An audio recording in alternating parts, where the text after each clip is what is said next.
The session today is sponsored by the Independent Production Fund, and I'm delighted to have with me two fantastic writers. Some of you may know Alexandra Graham, who has been here in the past. She was here with Desperate Housewives. Alexandra is a former playwright.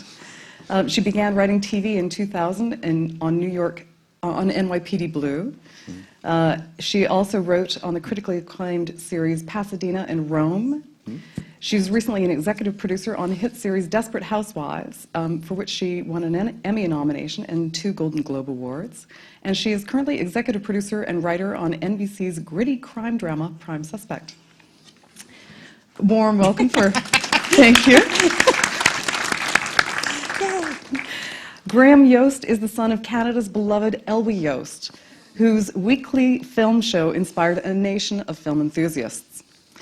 He began writing for television in 1989 on the Nickelodeon series Hey Dude. He was also on the writing staff of Full House, where he only lasted 9.5 weeks. The day after he quit, he learned that his script for Speed had been sold to Paramount. It was later produced by 20th Century Fox. Take that, Full House. In 1991, Graham wrote for Norman Lear's The Powers That Be, where he worked with writers Marta Kaufman and David Crane, who were both later on NBC's Friends. And his comedy series writing credits also include Herman's Head. Lots of great titles in your past. His feature film credits include Broken Arrow, starring John Travolta, Hard Rain, Mission to Mars, and The Last Castle. As a producer, Graham won an Emmy and Golden Globe Award for the HBO miniseries From the Earth to the Moon, an Emmy nomination for writing the episode Apollo 1, and he directed the 5th segment of the critically acclaimed series. He wrote 2 installments of the Golden Globe and Emmy Award-winning HBO miniseries Band of Brothers. In 2002, he created the critically lauded series Boomtown for NBC, which was canceled in the fall of 2003. And the late lamented Boomtown was honored with a Peabody Award and 2 Television Critics Awards. In 2006, he created Rain, starring Jeff Goldblum for NBC, which aired in spring of 2007. He won an Emmy Award for HBO miniseries The Pacific, which follows Marines through the Pacific theater of World War II. He directed and co-wrote an episode and served as co-executive producer on that miniseries. He's also currently the showrunner on Justified, the Sony-produced series on FX starring Timothy Oliphant, based on a character created by America's preeminent crime novelist, Elmer Leonard. Can I stop you for a second? I wrote that biography. Yeah. I didn't know it was going to be read verbatim. I know, but it's just like... I wrote mine too. Well, you were smarter. It's just like this, and this. I know, but it's like wars. And then the storm came and the ship was rocked. No, anyway. So now you know for next time. It's just For next time. It's not only that it's an incredible body of work, it's also the fact that there's some really great titles in the early series that you wrote. And a lot of the people in this room are emerging writers and are going to write on shows that have great titles like Herman's Head. So I just thought it was relevant. So thank you for joining us today.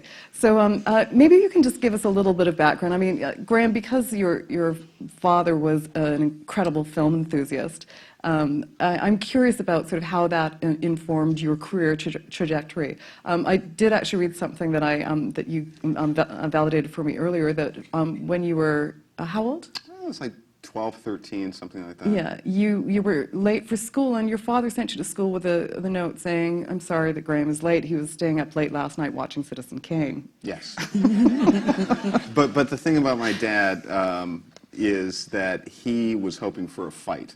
He was hoping that the principal would say, "Well, that's not a good enough reason." Then my dad would storm down there and say, "Film is every bit as important as Right. But instead, the principal went, "Yeah, okay, it's Elwy," So.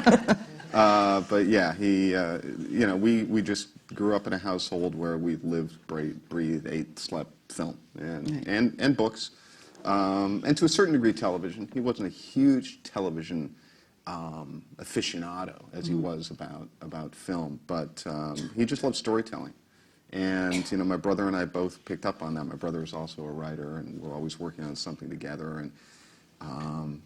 And it was, my dad would always sort of ask, "Well, what did you like? What did you not like?" And sort of break down the stories a little bit. And one of the rules or lessons that we got from him was the importance of surprise. and character, and those great moments. He loved the great moments in movies. Right. So, yeah. And so then when you graduated from high school, then I know that you moved on to New York. Was it fairly quickly, or what was the transition? I went to University of Toronto, and then went to New York. I spent another 2 years in Toronto after graduating, and moved to New York basically to take a summer film course at NYU.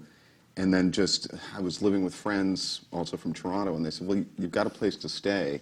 That's the hardest thing in New York, so we can find you work. You might as well stay here for the rest of your life. To stay here. So I did stay, and yeah, that was sort of the big thing, and it was around that time in the years after college that I started writing, and my dad had also written a couple of children's adventure books, so I, knew that you could be a writer, that was a thing that you could do. I've always said that my parents would have been okay with anything, any career path I chose, but if I had chosen to be a doctor or a lawyer, they would have said, "Are you sure?" Yeah. Because it was really kind of a film and writing house. And then how did you get onto your first series? The first series was Hey Dude, a Nickelodeon show, but that sort of started by doing a little bit of work for Nickelodeon before that series came along. And that happened because I went to, a friend of mine worked for Doubleday. This is a really involved, boring story, but it's got a nice little twist. I think, we'll see. I didn't say anything. The audience will let you know. Yes, let me. So a friend played baseball on the Doubleday Publishing Company softball team, or baseball team, and so I went out to see him play, and there was a very cute girl there. And I started flirting with her, and then later found out that she was living with a guy, so what was she doing flirting? Anyway, I ended up meeting him and becoming really good friends with him, forget her. And he was doing work for Nickelodeon, and they needed some writing on a goofy little show that they were doing, where I worked with Adam Bernstein. Have you ever worked with him? Adam directed a bunch of episodes of Oz and is one of those go-to guys for shooting pilots. So just based on that relationship, or did you have to send them something? No, I just went in and talked, and it was just, "Are you funny?" "Yeah, I think I'm funny." "Well, let's write some jokes." Okay. And so Adam and I were writing jokes, and then that led to the next thing. "Oh, we've got a little bit of money left. You want to write a pilot?" Wrote a pilot, and they liked that, and didn't shoot it. But then Hey Dude came along, and that was their first scripted show. It's one of those things where I was saying to someone that it felt like a minute ago that I was this sort of young, up-and-coming writer, and then instantly I'm a wizened old vet, but back then it was just this, anyway, Nickelodeon, that was before Rugrats, before any of their animated shows, and we did the show Hey Dude, and that's where I got my first, credit writing stuff, and they actually paid me money. Do you feel like Hey Dude still informs your writing? Well, one of the odd things about reading old stuff that I wrote is that I would like to think I'm so much better now, and then I read it and I go, well, it's not that bad, it's not great, but maybe the new stuff isn't all that great, So, I don't know. I learned a lot. There was a show we were shooting outside of Tucson. We were on a 5-day schedule where we would shoot for 3 days, take half a day off, and then prep for a day and a half and shoot another 3 days, and it was done for $1.98, and you just had to churn out episodes. So it was like writer's boot camp, and it was a lot of fun. And then you, sort of leaping forward, you ended up... Oh, let's not leap forward. Let's go over every boring step. Well, then do go on. So then Band of Brothers and The Pacific are two huge shows that were very, very big budget shows. What was the transition into those shows? Well, it started back with From the Earth to the Moon, and I'd been writing movies, and my agent said that Tom Hanks was going to do a mini-series for HBO about the Apollo space program, and I said I'd love to be involved. I got involved, I became a producer on it, and then Tom backed me when I asked if I could direct an episode. So that started my relationship with him, and then Band of Brothers started up, and he was doing that with Spielberg, and I came in kind of late into that, but Tom had confidence in me, and they liked my outline, and they really liked my script, and so then I did a half of another episode of that. And then, I was working on this show, Reigns. We were doing the pilot, the Jeff Goldblum show that was, 7 episodes and out. But at that point, we were all full of hope and whatever. We were in post on that and got a phone call from Tom saying, we're doing the Pacific. Would you like to be involved? And I said, of course.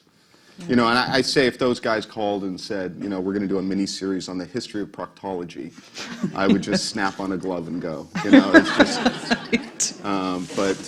Yeah, I wrote that joke. You know, I'm sorry, it's kind of shameful, but anyway. But the delivery was great. Yeah, but working with those guys, doing those World War II things, you know, it really is just an incredible honor. Right. And HBO, you know, gave them a lot of money to do those things. You know, you have to put it in perspective. It was, you know, a lot of Band of Brothers was 120 million at the time, and Pacific was about 200 million, which is a lot of money. But you know, the last, I don't know, you know, the last Transformers movie probably cost 350 million, and that was a 2-hour movie. And it seemed like 5 hours, but no, that's just mean, but accurate. But Pacific, so you know, it's a lot of money for that kind of thing. Right. But then you also, throughout, you were also writing feature films as well. And, you know, muscular or action features, it's big budget features.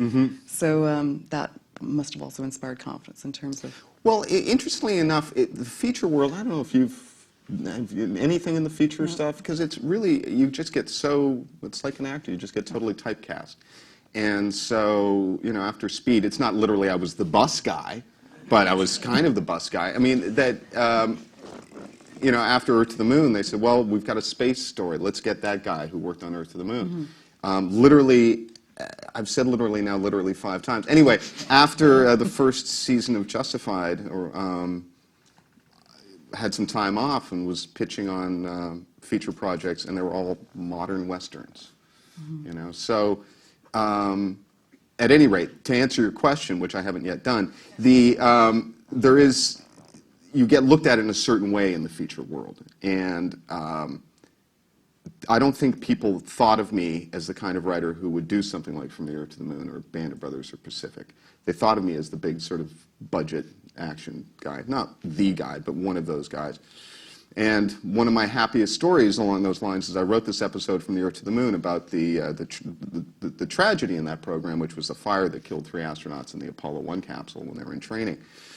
And the first director they went to was Frank Darabont. And the nicest thing I think anyone's ever said about my writing is Frank, we met, and he said, yeah, I'm reading the script, and I keep on flipping back to the title page going, this is the bus guy? So... But working on those things because they were true stories. It really, I think, forced my writing to get better. At least I hope it got better. But they were great experiences. Okay, so then Justified. How did you get into Justified? What was the connection with Elmer Leonard, and how did that project come about? Well, you know, some of this business is just simply, it's deal making, and I had a deal at Sony Pictures Television. I had to write some pilot for them. They didn't like my ideas, so do. Yeah, I know. So, but we've got something for you, and it's like, well, okay, if you were going to do that, then, they had this option, this story by Elmore Leonard, a novella called Fire in the Hole, and I'd been reading Elmore Leonard since the early to mid '80s, and we were talking before. I have, you know, that part of my bookshelf which is just Elmore.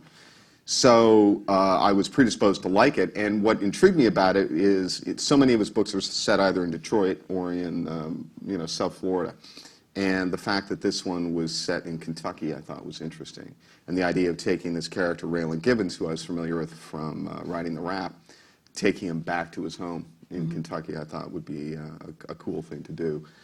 So I read the story and said, yeah, sign me up. And here you are coming back to your home, Canada. Yes.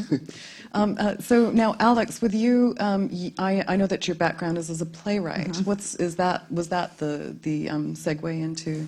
It kind of was. I was at the Juilliard playwriting program, and I came out to Los Angeles and did, you know, one of those crazy 45 meetings in 2 weeks, and I had Stephen Bochco started off as a theater major at Carnegie Mellon University, and so he kind of was very interested in writers who had theater backgrounds and felt like he could see whether their work would translate to a screen or not. And a lot of my plays had been not dismissed, but the adjective that was always used to describe them was, this is very cinematic, which I don't think that's a bad adjective, but I guess in the theater it is. And Steven saw that as a plus. And so he hired me for NYPD Blue, and just on that, I hadn't written anything for television, and that actually was the first draft that I handed in. A normal hour-long network with commercial television script should be, somewhere in the 50s, and the first script I turned in was like 78 pages long. And I remember I got a call from him in the car coming in. He was like, yeah, we're going to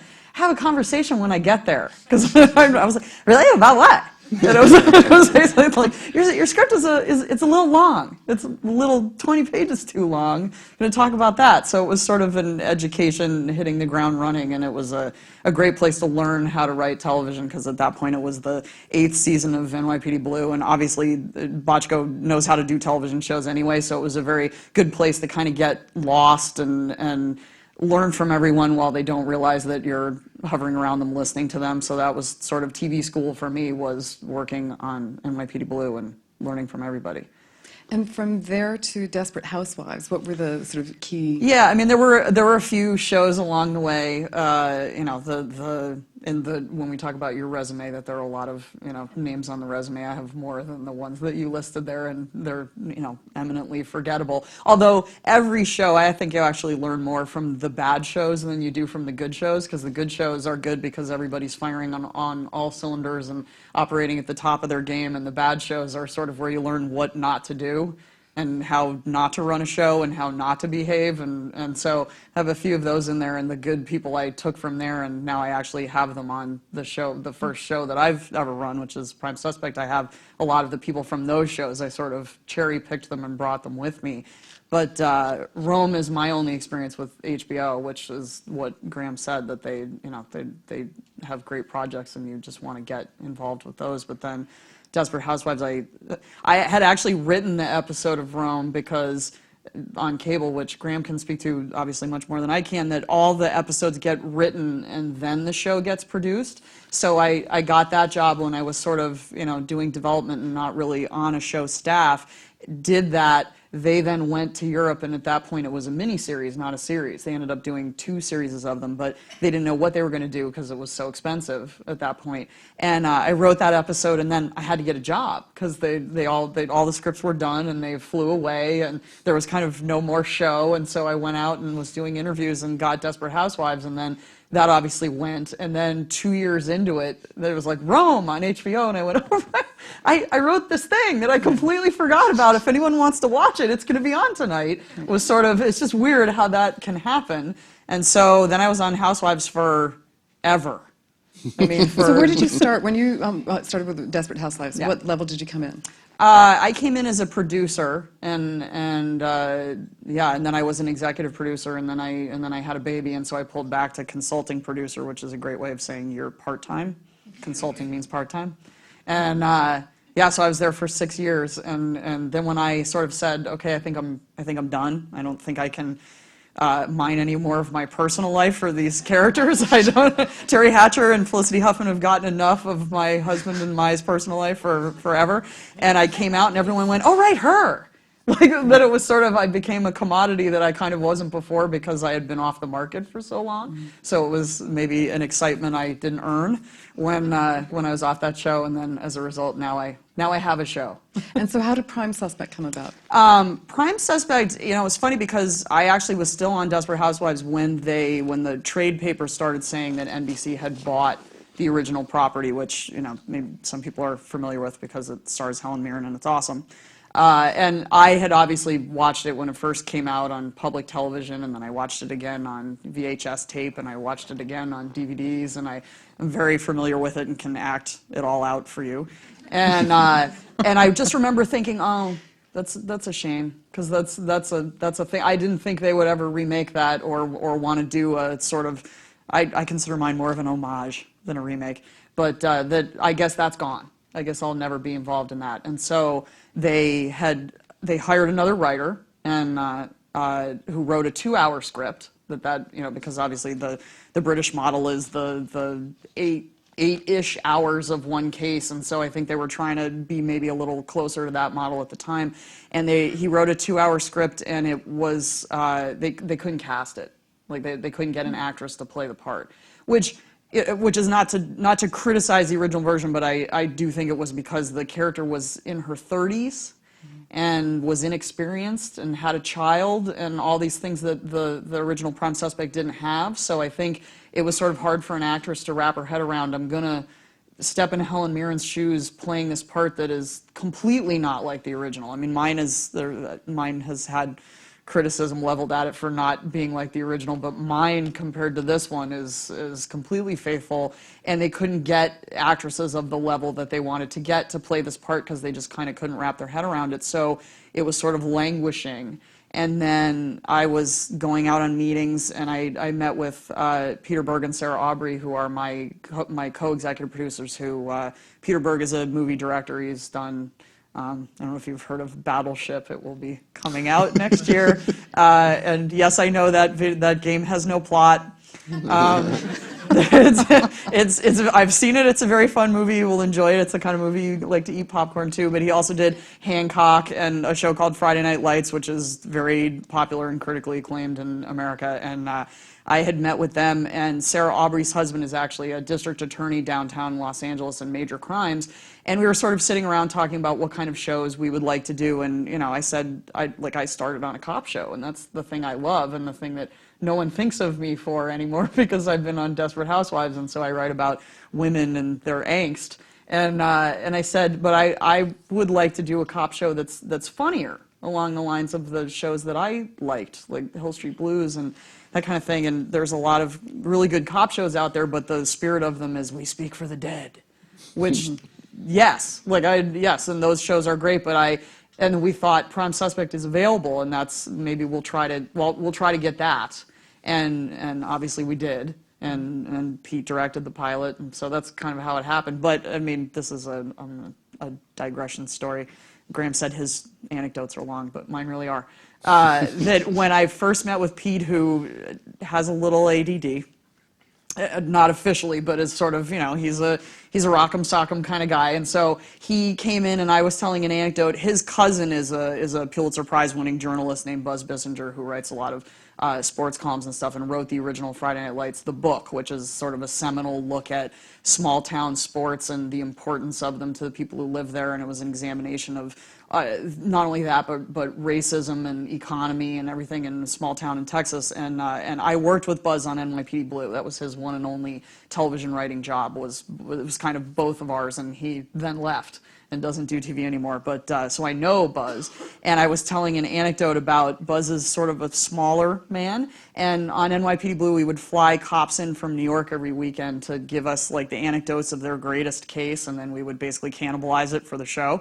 And we were sitting there one Saturday, and Buzz was in the middle of a screaming argument with one of the cops over something. Who, the guy wanted to argue with him, but didn't really know what to do because he had been flown out from New York to do this. And Buzz is screaming at the guy, and I'm sitting there thinking, it's Saturday. Why am I here on a Saturday to listen to these people fighting? And it was a couch, and the door was there, and they were all over there in this argument. And I thought, you know what? Forget this. And I got down on my hands and knees.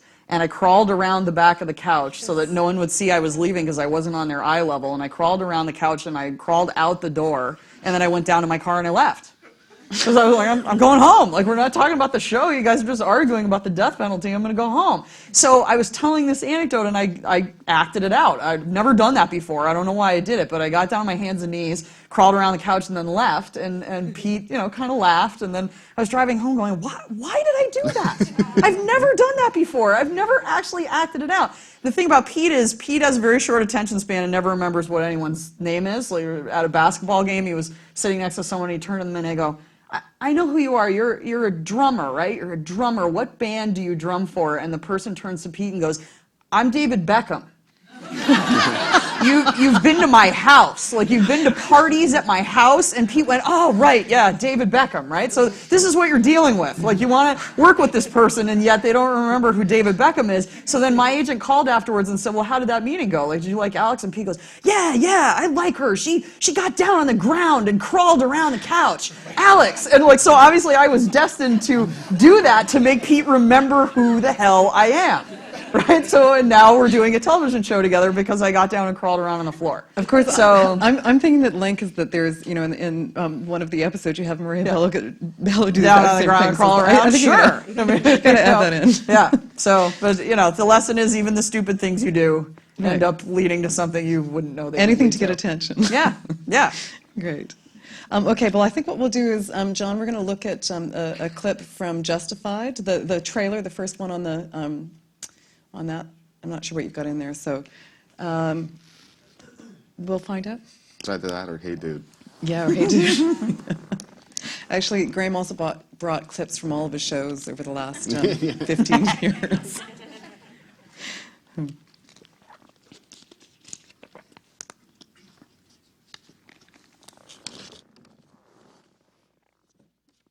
By the way, on Justified, congratulations for the Emmy. Oh, the Emmy for Margot. Yeah, Margot, yeah. that was great. It's fantastic.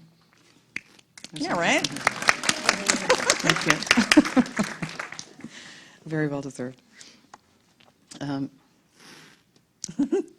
So while we're waiting, Timothy Oliphant. Hot. Yeah, well, there. And Maria Bello hot. So actually, No, this is. Tim is hot. Oh, here we go. Action. Good action. And you will see him now.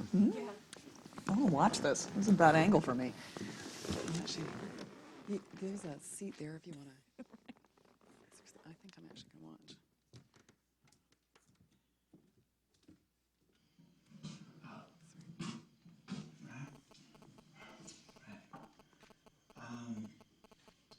Well, I said, now it's touching the leg and trapped your foot. And we could have worked something out about you growing.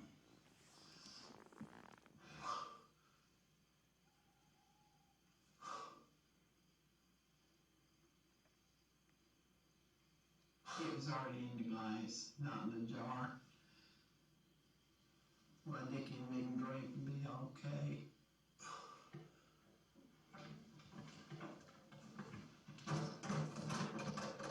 Too late now, Walt. Medicine already done its work. Even if you got on a helicopter right now, you'd still be past care. Why? Why do you think? Because I call it policeman. You never go outside, Walt. You know that. I didn't know he worked for you. Oh, this is the bad part. But it doesn't last long. Mixtures on extra from up in the hills. All kinds of knowledge in the hills. Something my grandmama taught me. She learned it from her grandmama. I'll raise her myself. Don't you think that'd be better for her? Raised me around here with you and your sadness. All the troubles of your hard life. It's all gone now. You get to know the mystery, Walt. You get to see your Sally Ann again.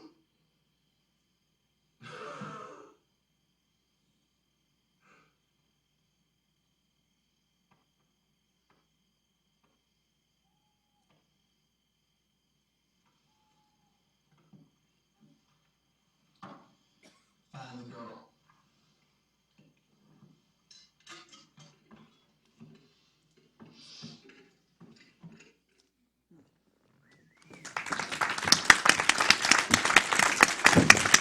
So, alas, that was not actually the trailer, but that was a clip. That was a clip from the second that season. was a clip from the yeah. first episode of the second season. So, So that's Margot. That's who won so the Emmy. awesome. She won the Emmy, yeah. So let's just use that then as a launching into characters. One of the things with Elmore Leonard books is just that the characters are so rich right from the get-go. But one of the challenges, of course, as a screenwriter, when you're using something, because it's a short story, you had to develop other characters as well. And was she in the original? Or No, she's not. She's not in the short story. It's interesting what happened. I mean, when I adapted the novella, literally, I don't know if I said this because I say it so many times. It's like, have I already used this anecdote? But no, when I was working on the adaptation, I was thinking, what's Raylan going to say next? And I would go, well, what did Elmore have him say next? Because that works. And so I learned a lot from that. And then came the problem of writing the second episode in that first season, and then the third and the fourth, and so on. So it was an interesting learning process. It was trying to shoot for Elmore Leonard every week. It's a high bar to clear, but we come close, and sometimes better than others. So the novella literally gave you enough material for the first episode? First episode. Wow, okay. And then, but it set a lot of things in motion, and there were changes that I made to the story in order to make it a television series. In the novella, his father is dead. I thought, well, let's keep him alive. In the novella, his father had been a coal miner. I said, let's make him a criminal. In the novella, his wife is remarried, and they had 2 kids and is living someplace else. I said, let's have no kids. Let's have her living in Lexington. So made those choices to give us places to go. And the big changes in the novella, Boyd Crowder dies. Boyd, who's played by Walton Goggins. And when we shot the pilot, he died. And the decision was made, let's keep him going. Walton is so fantastic, and Boyd Crowder's an interesting character. It'd be fun to have in the series. So, but what happened over the course of that first year is I got to meet and know Elmore Leonard, and so did Tim Oliphant. And Elmore just loved the show. And so he got interested in writing some more Raylan Givens stories. And he's got a book coming out within the next year just called Raylan. And he said, here, take this. You know, use what you want, strip it for parts. You don't have, you know. So in the second season, there are things that would be a long speech that Mags gives, that someone else gave in the short story, but we gave it to her and put it in a later episode. There was no Mags Bennett in his story, but he had this character Purvis, who had been this great pot farmer and had these 2 crazy sons. We added a 3rd son, changed the name of the family from Purvis Crow to the Bennetts, made Purvis into a woman, but kept a lot of the stuff. And so that character of Mags is inspired to a degree by stuff that Elmore had given us, but then we, had to make it our own. Right. And so when you started off with it, because you obviously had limited material from it, in terms of mapping out the season, did you got picked up for an entire season? Yes. Right from the get-go. So Yes. With that in mind, I mean, did you planned out the whole season before you brought your writers on? How much did you do yourself before you brought a writing team on board? I think the writers would say not enough, Right. because we come into the room and say, well, what do we want to do this year? And for that first season, I had some ideas of where to go, but it was really just kicking things around and, yeah, let's do that, let's not do that. The other series I've created, Boomtown, there was no existing material. That was just something that I came up with, and similarly Reigns. So I really knew what the world was because I'd created that world. This is sort of like I've been given a map to Elmore Leonard land, and I've got to lead a lot of people into Elmore Leonard land and say, let's go here and not there. So I do feel, when people say I'm the creator of the show, it's no, Elmore Leonard is the creator of Raylan Givens. I have helped put together a show that features Raylan Givens. Even my credit on the show says developed by, or developed for television by, which is more accurate. So it's this weird thing of I've got to try to do what I think works as a television series, but it really has to be all in the context of Elmore. Because that's what I wanted to do. I'm not sort of being self-sacrificing about it in any way. It's like, I want to do an Elmore Leonard show. Yeah. You know, It's it's like if you're going to be in a Doors tribute band, you better like the Doors. Yeah, You know, so I'm in an Elmore Leonard tribute band. I don't know if I've ever heard before of source material inspiring the series and then having the series inspire the author of the source material. That's Oh, it gets even more twisted. He has characters. Well, in his book Raylan, first of all, Boyd's alive. Well, he killed him off in the story, but now in Elmore Land, Boyd was resurrected, and I had to create the other deputies. They didn't exist in the story, so now there's Elmore writing about Rachel and Tim. Yeah. And there's also a sense, to a degree, that his Raylan has sort of turned more into our Raylan because he just loves Tim. He just loves the job that Tim's doing. It's not the way he imagined it. His Raylan was much more Chris Cooper. He was an older guy. It was also he started writing his Raylan books almost 20 years ago. But I can totally see Chris Cooper in that. yeah, I mean, no, I it's loved the Timothy hat, Oliphant. and he was a Vietnam vet, and he was just this laconic, cowboyish guy. And but we got Mr. Pretty Boy. So Yeah. you know, and he's We're okay with that. yeah. Listen, and the fact that he's just an amazing actor, it works. Yeah. Well, the whole cast are just fantastic characters. It's just, I think this is one of the things that that in American television in general, I think that compared to British television, and this is not going to be a very popular opinion, but with British, they can go very gritty. It's not a beauty contest. Whereas in America, I mean, it's interesting because you said that his idea was Chris Cooper. Timothy Oliphant is you know a beauty version of Chris Cooper, but he's a great actor, so that works. I mean, Maria Bello is a great actor, but in terms of character and age, there's a big difference between her and Helen Mirren. Obviously. There's not actually. There's 2-year difference. No. From Helen when- Mirren was 46 Oh, years sorry, old. when she- Yeah, okay, yeah, yeah. And Maria's 44. Oh, really? That's interesting. Yeah. God, Maria, she reads young. She feels old and Yeah, wise, yeah, yeah. but yeah, she well, just I do she's think that's so beautiful. the American movie actress version of but Well, still. But then in your case, she was aged up from, you said in the script by the original writer was 30, and so she was aged up to. I went back to the original. Right. He didn't think the original was relevant. That's what he said. So was that a battle to have an older actress in that role? No, or- I actually think that was NBC's intention all along, and obviously ITV Studios wanted it to be like the original. That was and we all know there's an amazing bank of actresses out there who are that age who are looking for things that they can legitimately play, as opposed to the 42-year-old mother of a 30-year-old guy.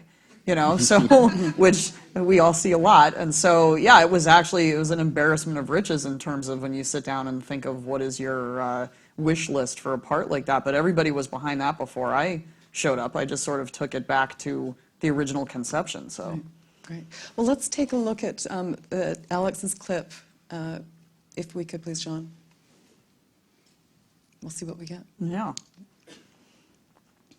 mine is more clippy. So. So this is the trailer for Prime Suspect. I think. We hope. Yeah. Talk amongst yourselves. Yeah.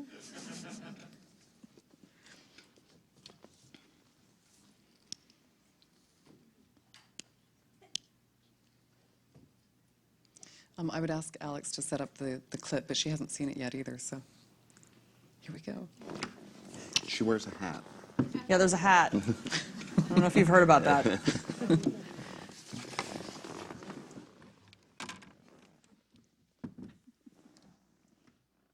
want to see this.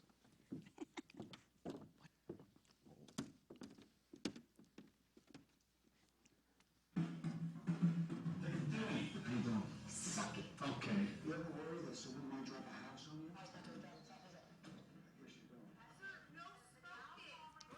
John, can you turn the volume up, please?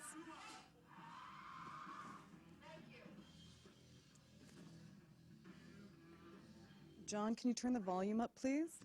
Was on top of the board going on here last night. So do you want to explain to me how it is that you have a case and I don't? So when a bad man does a murder and someone calls the police, you see, the responding officer then will call a homicide detective. And I'm sorry, but that homicide detective wasn't you. True. I got news for you two dummies. She's a good detective. Women DTs work and wait to blow up the careers of good cops. That is for you, J.E. One of us, if it's 229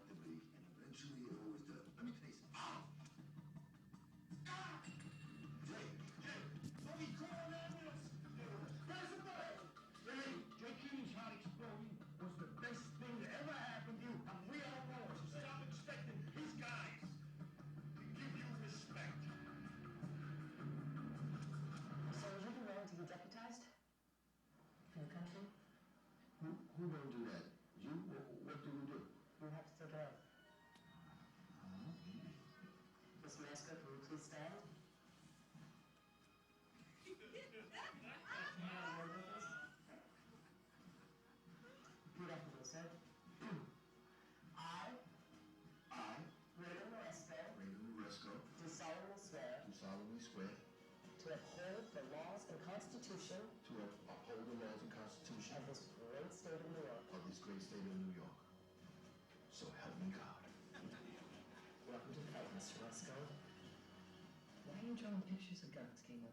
Let me guess. You're angry, and you're not going to get in trouble for that. Not with me. So tell me about the man you saw. I would kill him with this. I would kill him.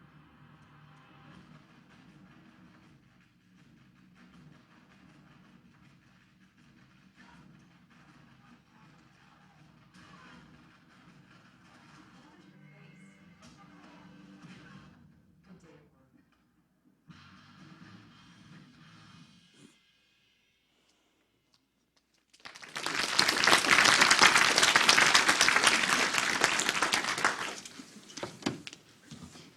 I apologize for the sound quality of that. Yeah, sorry about the sound quality. I'm not sure. I don't know John, what I could have done, but I'm John, we're sorry. going to go to another clip in a few minutes to the trailer from the first DVD, and it's the first one up, not the second clip, so it's the first one, but I'll let you know when.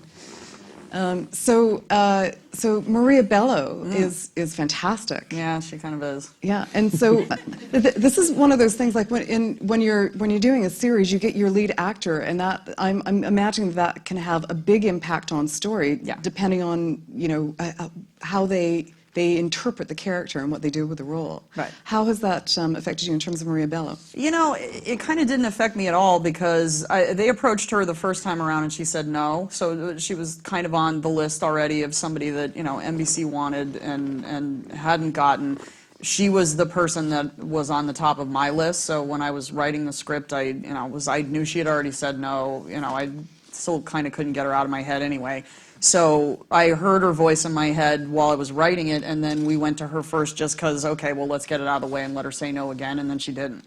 So it was kind of like, oh, okay, so I get the person that I was writing it for the whole time, so then everything kind of fell into place after that, and, she really is also, and, people always say this, but in this case it's really true, she is the lowest maintenance person I have ever worked with. And she spends 20 minutes in hair and makeup. She has no vanity. There'll be certain times I'll be sitting in post-production thinking, she's going to say something about that. Like, she's going to, and she never, ever does. She doesn't care what she looks like. She doesn't care what I do to her, obviously. That was actually one of the most fun evenings she ever had, was having the crap beaten out of her on a street off 11th Avenue. So, it really, in terms of getting her, was kind of how we were then able to kind of fill the rest of the cast with a stable of incredible character actors, which, as you were saying before, sometimes the difference between American television, especially network, and British, is that they want people to look a certain way. They want a 25-year-old, homicide detective. Like, maybe, I actually had this said to me by a network executive who doesn't work for said network anymore, not on this project, but they pitched me an idea of, we want to do Grey's Anatomy meets Cops. Right, was their idea. And I said, well, so it'll be, homicide detectives, right? I mean, and they said, no, we were thinking, rookie homicide detective. And I said, well, I don't understand what that is. And they said, well, maybe there was some kind of hiring thing where they needed to promote a lot of younger people to be homicide detectives, and so then you could kind of have people in their 20s who are blind. And I was like, yeah, I don't know what city that would be in, maybe the moon, but I don't know how to do that. But with Maria and then also Aidan Quinn, who you saw up there, because we had the two of them, we were sort of free to just get the best actors we could get. And so we have people, Kirk Acevedo and Breen O'Byrne, and people who are just this stable full of sea biscuits that you get to write for, and that Maria enabled that to happen as well. So she's a Seabiscuit on her own, but she's obviously beautiful, and she's been in movies and people recognize her. But that gave us a tremendous amount of freedom to get just the best actors for the job after we got her. Can we talk a little bit about working with, well, in your case, it's with the network and cable. How much compromising do you have to do as creators? Is when you get notes from the network, is it a fairly smooth process at this juncture, or are there many challenges in that? You want me to go? No, you go first. You know, I think it's the person who taught me how to write is he just died last year. Is Laura Linney's father, Romulus Linney, who was a tremendous, you know, an Appalachian playwright, and you know was an amazing mentor to me. And he gave me maybe the most important piece of advice I've ever gotten as a writer, which is whenever anybody gives you any kind of note or criticism, the only thing you have to say is thank you. You don't have to do it. You know, that being said, when you're working with executives and studios and networks, you have to do their notes. The tricky part is finding the way to do the note that is the way you want to do the note, as opposed to they'll present the note. They have ways they'd like you to do it, and if you do it their way, then you probably won't be happy, because it's not going to be organic and it's not going to be integral to what you're trying to do. You need to try to make everybody happy, which is a large order, but you know, if you're creative enough, you can do it. So, you know, that being said, the network schedule is different from the cable schedule, which Graham will speak to, that, you know, a lot of stuff is in the can before it airs. The network, once things start to air, it becomes like a train bearing down on you from behind. So the question is, do you have enough time to do the notes the way you want to do them? And so there's a lot of sleepless nights involved, but it can be done. I mean, taking a note doesn't make you a hack. That's a lesson that is important to learn. I think that just because you're being told to do something by someone who's paying you doesn't mean that if you do it, you're a sellout. Right. You need to figure out how to do it in a way that's going to make you happy and make them happy, because you're not paying for what you're doing. Right. Like they're writing the check. Like you are a team. You're not an auteur in network television anyway. So the question is how to make yourself happy and do the thing that's organic and the best for the show without feeling like you're being forced into doing something that isn't creatively right for what you're doing. And Graham, in terms of cable, is it easier? Is there less feedback? They leave you alone a bit more? Well, I think there's something Alexandra's going through now, which is the first year show. Yeah, that's so it's its own thing. So much scrutiny. I mean, FX would get into when we're presenting cuts, not so much scripts, but cuts, and there'd be temp music. And they'd be like, yeah, we think the guitar is a little too insistent in that temp cue. You know, we're not going on the air. They were nuts. But you know, the difference between the first season and the second season was at the start of the second season, they said, yeah, you don't have to do outlines anymore if you don't want to. You can just, you know, pitch us an idea for a script and go write it. So that's usually what happens, is you send it up. You know, it's if the show is doing okay and they bring you back and they like the show. I mean, that's a big thing. Do they like the show? And FX has been very, very supportive. You know, I've done network shows, and I've done now we're going into our third year on Justified. FX is a great place to be for many reasons. One is that John Landgraf, who's the head of FX, had tried to do a Elmore Leonard show when he was a writer-producer called Karen Sisko at ABC years ago, and which was a good show, but it didn't quite work. And so he sort of understood the pitfalls of doing Elmore in that kind of network way. So he allowed us to do Elmore the way it should be done, we think. The other big thing, though, is that, you know, FX only has a few hour-long dramas. So they've got a smaller staff, but the upside is they can give you more attention. The downside is they can give you more attention. But, you know, as I say, that does change year by year. But, you know, the thing about notes is, you know, I basically initially hate all notes. You know, and that's not true. There'll be someone that's like, oh yeah, you're right, we should do that. But what has evolved for me over the years is I could be so sort of shut down on a notes call and so kind of terse that I was working on another show that just came on this year called Falling Skies. I was working with the guys at DreamWorks, and we had a long note session. It was too long. It was too many, like a script and 3 outlines or something. And afterwards they said, you know, what might work better is if we type up our notes and send them to you, and then we can discuss them. And so when I went into the second season of Justified, I said, we're going to do it that way now. That way, because it's a weird thing. This notes call, it's this like kabuki theater.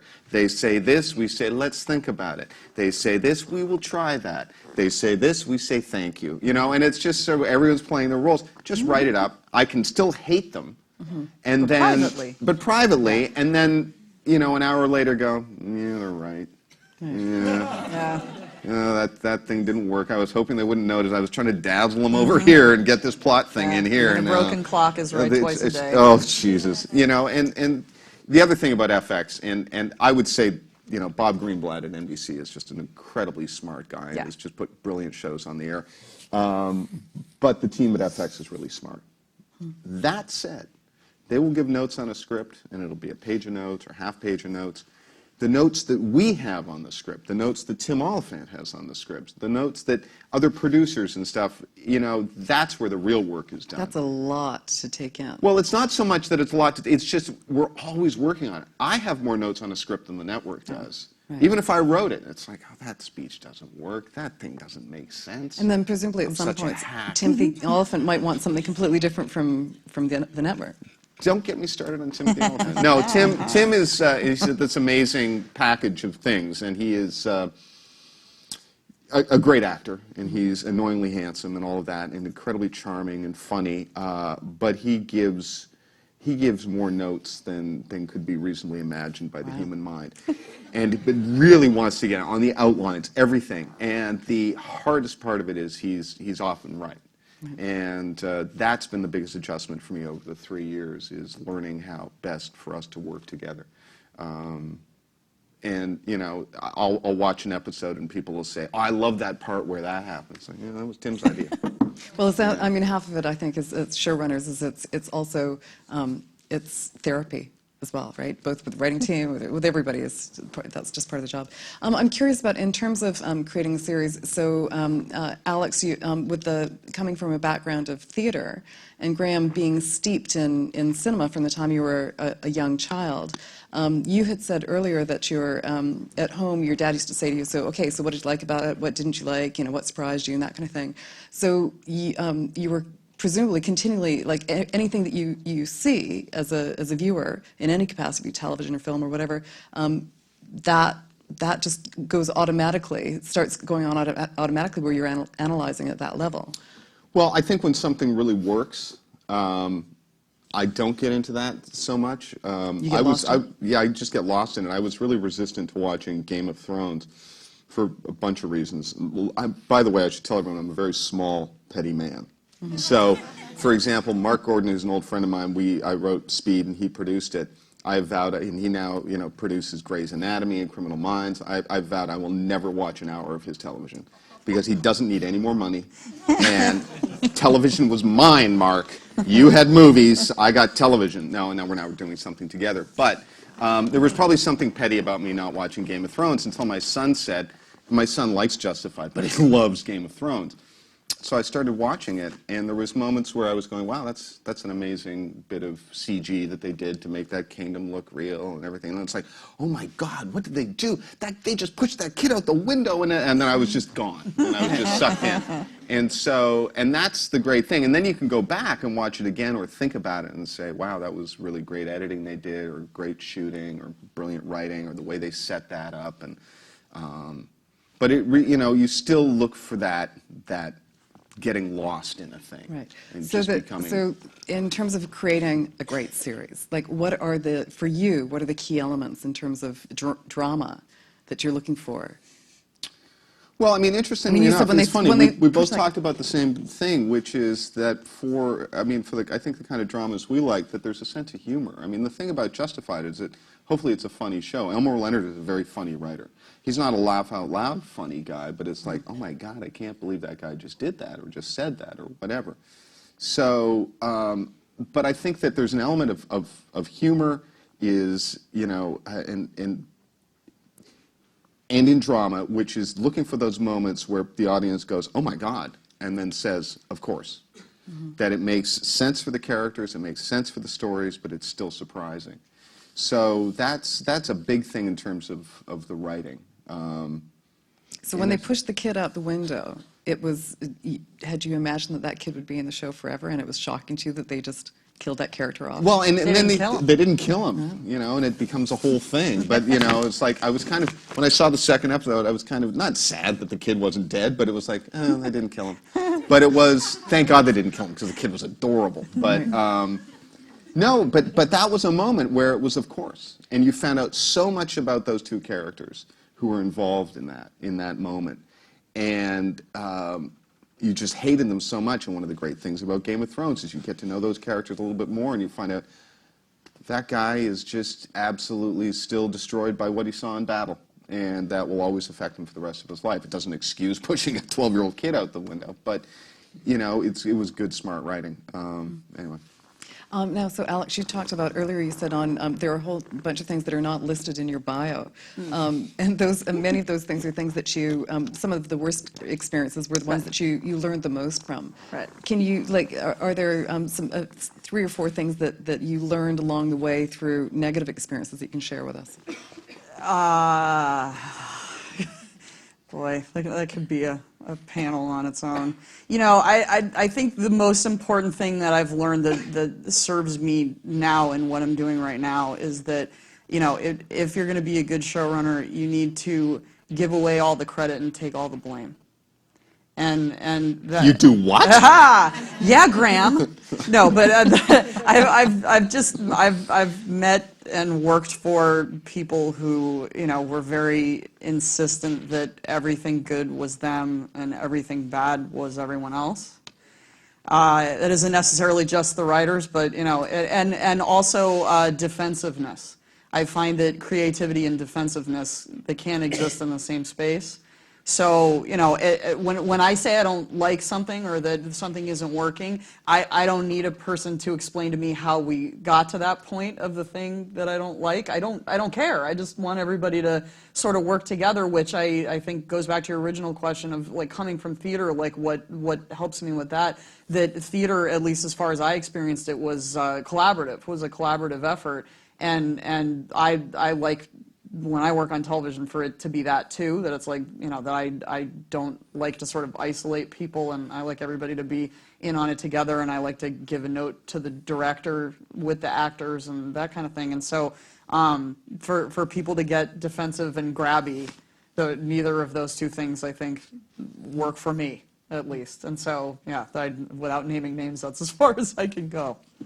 On the subject of pilots and directors, obviously the first episode of a show is hugely important, and it sets the tone for the rest of the series.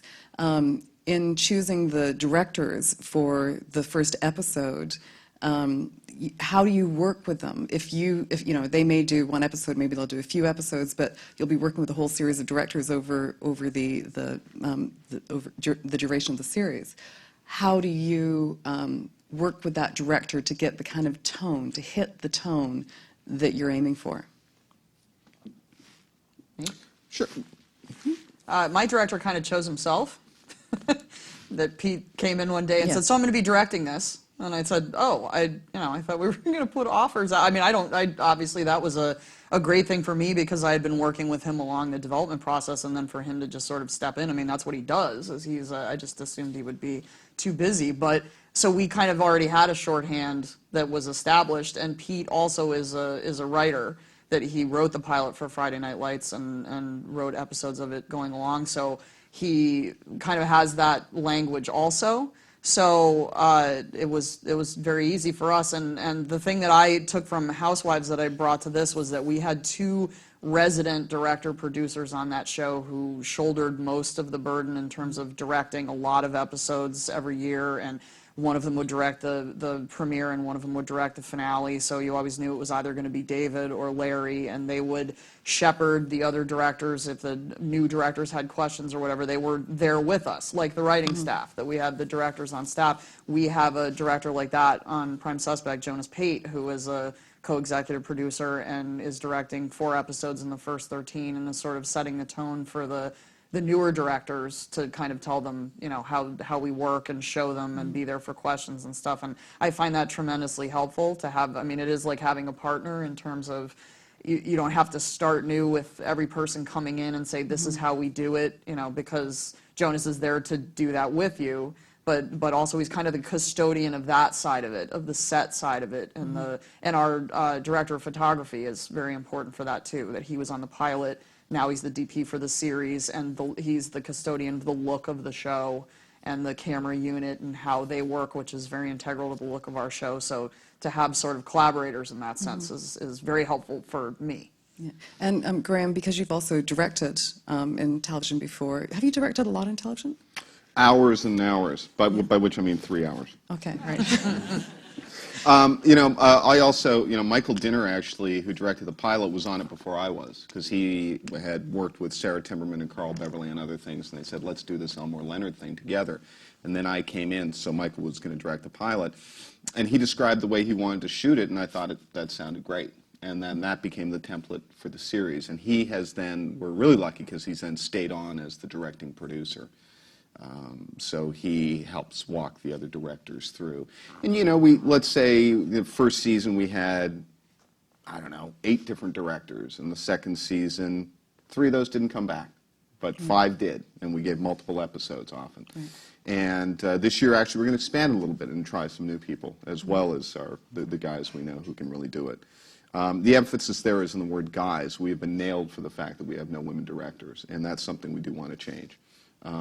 It's one of those funny things. You get busted for not having women directors, and you go after them, and they are all booked for the entire season because you've got them, because everyone wants that, and it can be a different sensibility, and that will change. It's like African American coaches in the NFL. It sort of took a long time before that happened, and now it's no big deal anymore. And I think over the next 10 years. Will be far many more female directors in television, which would be great. So as the showrunner, you're involved in all areas of the creative development of the show. In your case, I know that different showrunners have different areas that they're sort of. The great thing about the job is you can do anything you want. Right. I mean, they really let you do it. If you want to stay in the editing room and have someone else run the writing room, they probably frown on that. But if you really want to be involved, like Matt Weiner would switch out apples on the set of Mad Men, right? I don't even go to the set. That's really good people have that job, and they really do the job well. And because it's enough work. Even the pilot? No, the pilot I was there. Okay. But you know what I was doing on the pilot? I was looking at my watch and wandering down to the craft service truck. Yeah. And it's like, was it food good? how Angry Birds. Yeah, Angry Birds, or how much, is it too late to have more caffeine? Oh, anyway. And, because there's nothing to do for the writer except try and make the other producers laugh and goof around with Tim. That's basically it. So, I found the things that I contribute the most to, I think, or at least I like to think I do, is the writing, the casting, and then the editing. And what I found on Justified is Michael Dinner is so great in editing that I remember the first episodes that he hadn't directed, and they were coming in, and I would have all these notes, and Michael would say, let me just take a pass at it, and then you can have another look at it. He'd do a pass on it, and I go, well, those are all my notes. Awesome. They're all done. So, it makes life really easy, and then it can be a very difficult show to break story on. It can be a very difficult show to get the scripts up to snuff, and then there's the working with Tim factor. So it's just there's enough to do. Right. Now, Alex, in terms of pitching, we've spoken earlier, one of the things that's different about the two of you is that you've been doing this for a very long time. So you're not having to go out and pitch series that much. Although I do know that you had a series that you did recently. Do you, when you look back at times when you were pitching a series to either to network or cable, what was that experience like? What kind of package did you have together other than the pilot episode? What other kind of things did you have to take to them? I was very smart accidentally this past time around because my consultant for Prime Suspect is a friend of mine who's a retired NYPD homicide detective who arguably is the most famous homicide detective in the history alive. That he has the highest homicide closure rate in the history of the NYPD. Then he went on to become an on-camera crime reporter in New York. So you're walking down the street with him in New York, people are like constantly screaming his name and dangling out of windows, like either they saw him on TV or they were arrested by him or they whatever. I mean, it's crazy, and it actually happens here too. I don't know how that is, but I took him with me to the pitch. And we went to Musso's and Frank's first, which is a nice restaurant that Charles Bukowski used to frequent in Hollywood. And we had chicken pot pies and gin fizzes before we went to the pitch. And I had 3 episodes ready to pitch. And I had them all laid out on cards, which is a thing that I learned at Housewives is an effective way of snowing executives, because it looks like you have visual aids, but you only put enough on the card so that they don't actually know where you're going. So they're looking at the cards trying to get ahead of you, but they can't because there's not enough information. So I had 3 bulletin boards full of cards for 3 hours of television. Then I pitched the whole thing to them, the 3 episodes, and then I handed it over to Mike, who is a Irish storyteller of the First Order.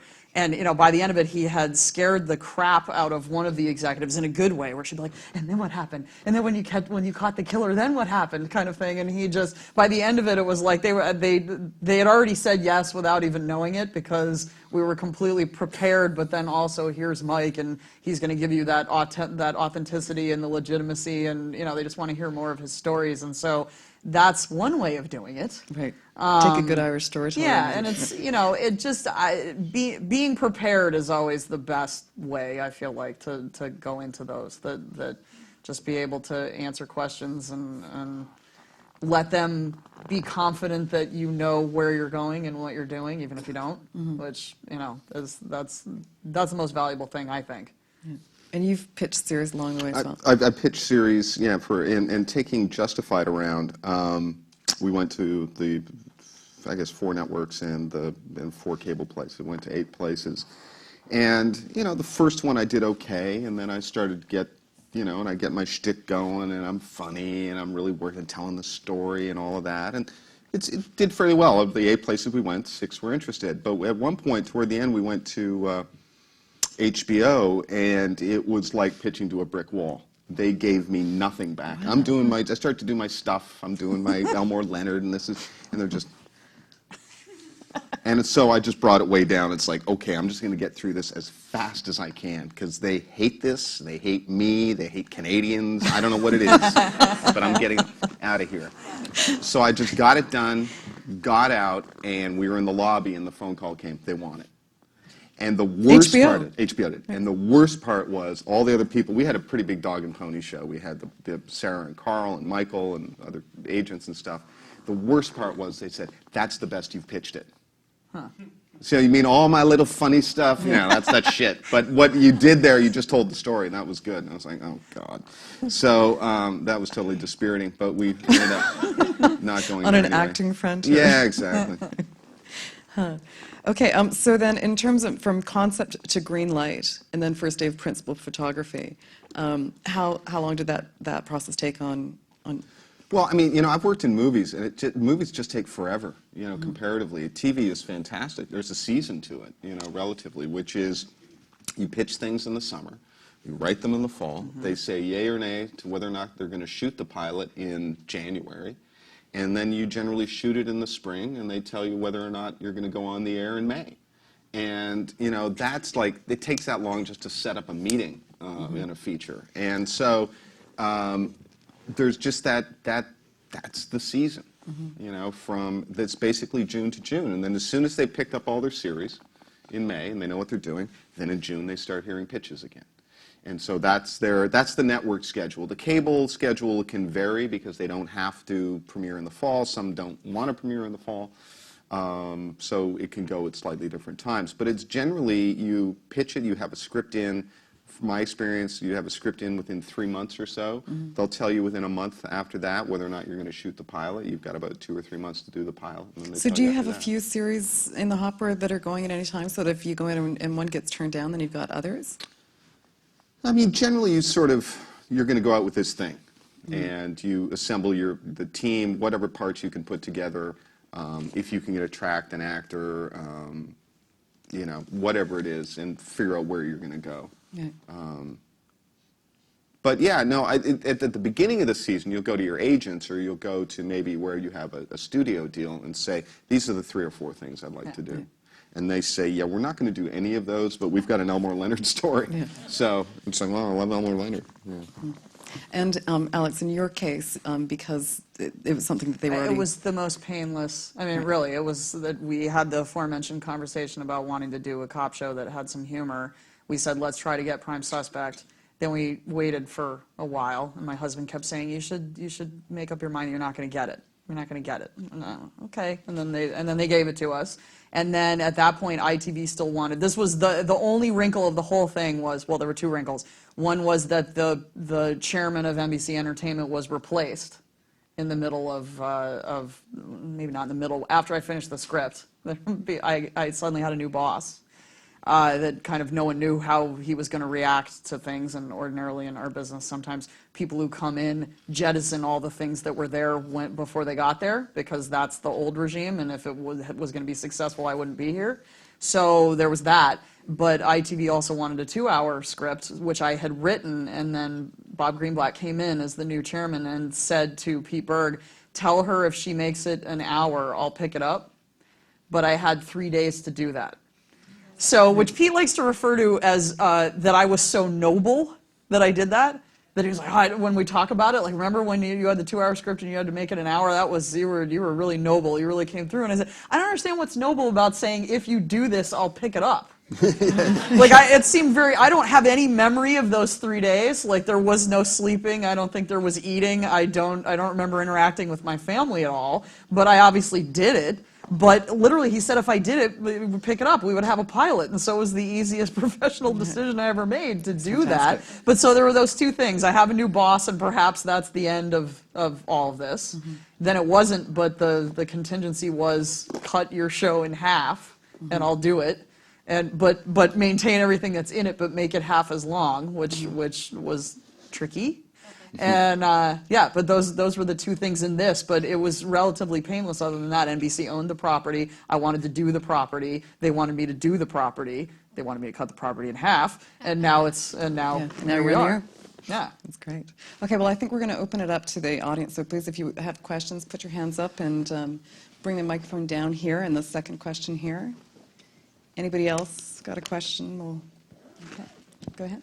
Hiya. This is a question for both of you. I just recently got a job doing a television pilot. I just handed in the 3rd draft.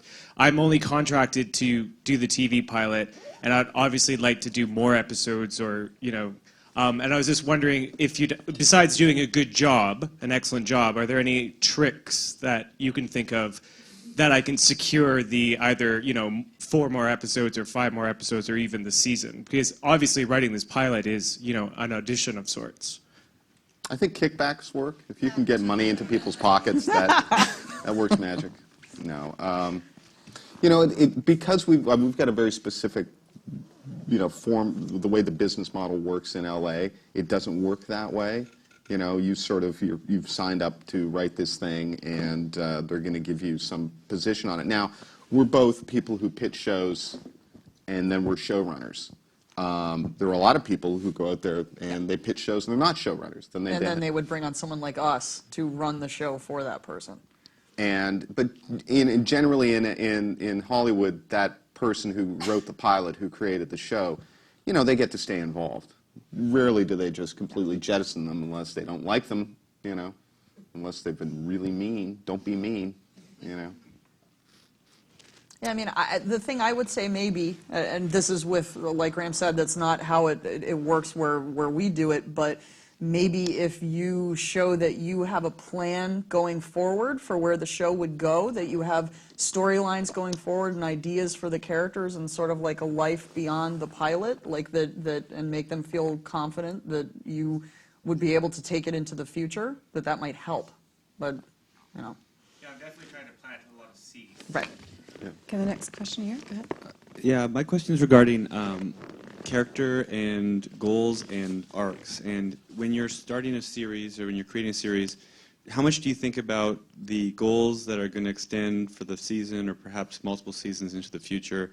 How much weight do you put in that and thought do you put into that? If you're smart, you will think about that. You don't want to, especially on the network schedule, if you haven't thought about that stuff ahead of time, the train I mentioned before is going to run you over. So, you want to know where you're going at least, to the end of 13 or the end of a season, just so you have a goal in case that's where you get to go. Is that you? That was me, sorry. I don't hear it anymore. I've got old man ears. Yeah. Yeah. Sorry for doing that. I don't know what I had to do something at 3:20 on some day at some point. On Justified, every season I go in and I pitch what I think the season is going to be. What are the big themes? What are the goals for the main characters? And then more will be revealed. You think that that's it, and then you find out that, oh, this character is fantastic. We need to sort of pull it in that direction. For the first season of Justified, I knew that Raylan wanted to, either literally or at least figuratively kill his father. He hated him. He wanted to get his ex-wife back, and he wanted to get Boyd Crowder back in jail and keep him in jail. And so that became the stories of the season. And the second season, we knew we wanted to do a thing about feud. And so we wanted to create this family that had a feud with Raylan's family. And that gave us the spine of the season. But yeah, oh my God, there's a huge panda at the back of the room, and that just scared the crap out of me. But I had an unfortunate incident in China, and I don't think that's funny. I like bamboo. Anyway, so you're right. I mean, you have to think that through. It's like an old actor's exercise. What do they want? And where have they just been, and where are they going, and what are the obstacles for them between them and getting what they want? It's always better to plan and have it then be derailed by cool things that happen as you're working, rather than to not plan and hope it's gonna plan itself, because it won't. Yeah, I mean, it's like for directing, which is you got to show up on the set with exactly what you want for the day, and how you're going to do it, what the setups are going to be, what the shots are going to be, and then throw that out because you realize, oh no, it's going to be cooler over here. But at least you have that plan always to fall back on. In the prior session, Aaron Zellman from The Killing said that the way they laid it out is across the top they had episodes, and down the side they had their characters, and they mapped out where the character was going during the season. Exactly what we did on Desperate Housewives. And then once they had all the characters where they wanted the characters to be, then somebody had to basically take that information and meld it in their mind into an episode that somehow had those characters hitting that place We within had their different colored cards for every single character on Housewives. So Gabrielle was pink, Susan was yellow, Bree was blue, and Lynette was green. And it was a psychedelic nightmare of a board of all the. And then if the women were all in a scene together, we evolved this thing where we cut the cards so they were 4 different colors, so you would not. And it got to the point where I just didn't even want to look at the board. But yeah, it's good to do it that way. It really does help. Do you have a similar organizational system? Yeah, we'll sort of put out the 1 through 13 and say what are the targets, and sometimes we won't do literally the grid, but other times we will. We did put a grid up last week because we came up with some new ideas. And it's not too late to come up with new ideas. We start shooting in 10 days, so it's getting to be a little too late, but not that. I mean, you can adapt, and one great thing about being on cable, and we do most of our shooting. There's an upside and downside to doing most of your shooting before you air. One of the things, you have a little more flexibility in the schedule, so that if you want to go back and fix an episode, you've got time. Because once that train starts catching up to you, you don't have any time. You can't really fix that episode.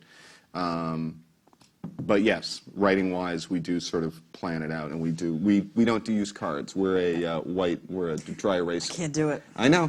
Some people just can't handle the dry erase. I go back too much, and then you have to erase everything in style. We've got the guy who's got the great. Yeah. We got one guy who can do 2 erasers at once. It's just fantastic. No, the network just said to us that they actually think this one episode we finished shooting would be better aired in front of the episode that precedes it, which that's not a thing we did. That's a thing that was done to us. But literally, when they said that, it was like all the oxygen got pulled out of the room and everyone just collapsed on the floor. And then when we all regained consciousness, it was like, And can we do that? Because, there's all kinds of things that are involved that don't even have to do with the writing. Like, can they compose the music in time? Can they lock the visual effects in time? Because, we're shooting a show that's set in New York in Los Angeles. So there's a lot of like digitally erasing palm trees and putting skyscrapers where they go. And, I can't do that. Someone's got to do that. So, yeah, the planning, there's a lot of planning that I can't affect. Well, speaking of planning, I think you've got an interview, and there's a panda who wants a photo And of the the two of you panda. down here. So I think we should all bow to the panda. So thank you so much for joining us today, and thank you all Thank you for coming. coming.